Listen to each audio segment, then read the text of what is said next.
नमस्कार, मैं रेणु अग्रवाल। आप देख रहे हैं एसकेपी लाइव न्यूज़।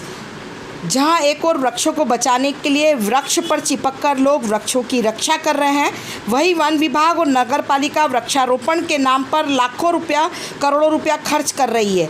वहीं धार कलेक्टर आलोक कुमार सिंह का पर्यावरण व पेड़ पौधों से प्रेम सर्वविदित है। धार में वन विभाग के जिला कार्यालय के ठीक सामने क्वींस पार्क कॉलोनी के समीप खाली पड़े प्लाट पर निजी ज़मीन पर आज बहुमूल्य पेड़ों की बलि दे दी गई।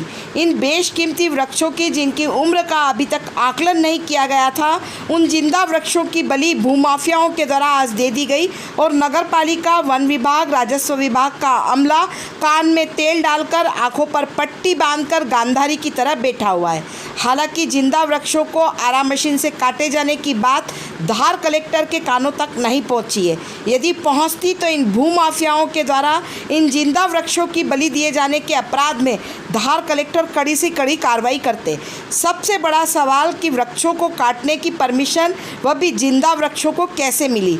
अगर आम जनता को एक वृक्ष कटवाना होता है या काटना होता है तो परमिशन के लिए चप्पलें घिस जाती है, लेकिन भूमाफिया के द्वारा यहाँ पर कई वृक्षों की बलि दे दी गई। मशीन से पेड़ कटाई की परमिशन कैसे मिली? पेड़ कटने के बाद पेड़ के परिवहन की परमिशन कैसे मिली? बिना ट्रांजिट पास के लकड़ी का परिवहन कैसे हुआ? जो पेड़ ऑक्सीजन प्रदान कर रहे हैं, पक्षियों को आसरा दे रहे हैं, वातावरण में ठंडक घोल रहे हैं, बादलों को अपनी ओर खींचकर बारिश लाते हैं, कैसे पर्यावरण की बलि देने की छूट इन भूमाफियाओं को मिली?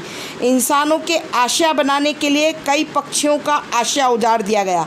जहां सारा विश्व पर्यावरण को सुरक्षित करने की बात कर रहा है, पर्यावरण को बचाने के लिए लगातार प्रयास किए जा रहे हैं, वहां संगठित भूमाफिया आशिया बनाने के नाम पर, कर्मचारियों की मिलीभगत से छटाई की परमिशन के नाम पर बेशकीमती पेड़ों की बलि दे रहा है। आखिर इस अक्षम्य अपराध का जिम्मेदार कौन है? वही धार नगर पालिका के मुख्य नगर पालिका अधिकारी विजय शर्मा का कहना है कि डगाल छाटने की परमिशन दी गई है, जिसकी कॉपी मैंने आपको उपलब्ध करवा दी है। हमने पेड़ काटने की परमिशन नहीं दी है। देखें खबर एसकेपी लाइव न्यूज़ पर।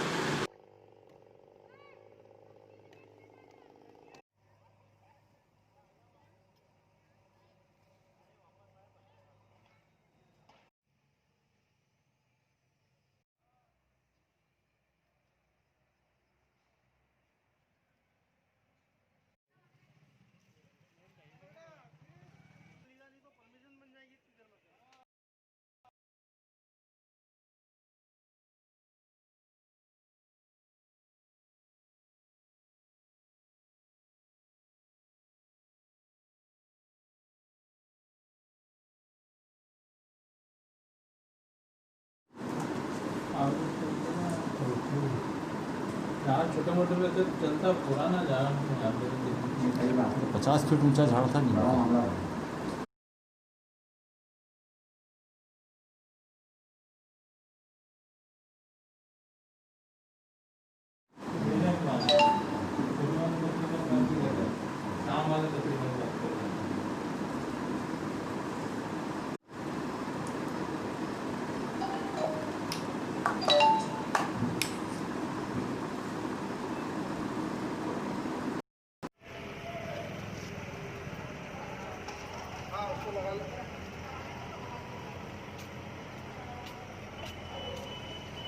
हाँ ठीक है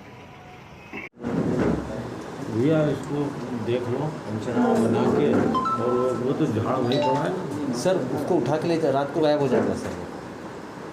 तो वो यार सही। पेड़ों की कटाई हुई है कि पेड़ों की कटाई के संबंध में भी मेरी जानकारी में आया गया है, तो उस पर हम जो भी उसके अधिनियम के अंतर्गत कार्रवाई होना है वो की जाएगी। सर, नगर पालिका से परमिशन काई की थी सर? नगर पालिका से जो नगर पालिका के अधिनियम है वो 2001 में जो नियम बने हैं, वृक्ष अधिकारी की हैसियत से जो शासन द्वारा अधिकार प्रदत्त किए गए हैं, उसके द्वारा उसको परमिशन सिर्फ जो वो होती डगाने, उसको छाटने की परमिशन दी गई है।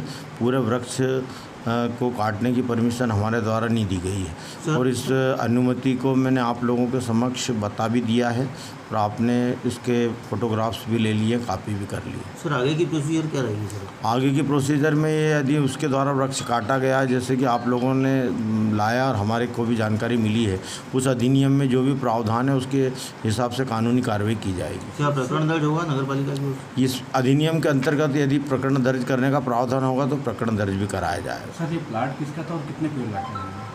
अब ये प्लाट मालिक तो योगेश अग्रवाल थे। अब कितना प्लाट था ये तो उसमें B1 खसरे में या उसके रजिस्ट्री में अंकित रहता, उसको देख के ही बताया जा सकता है।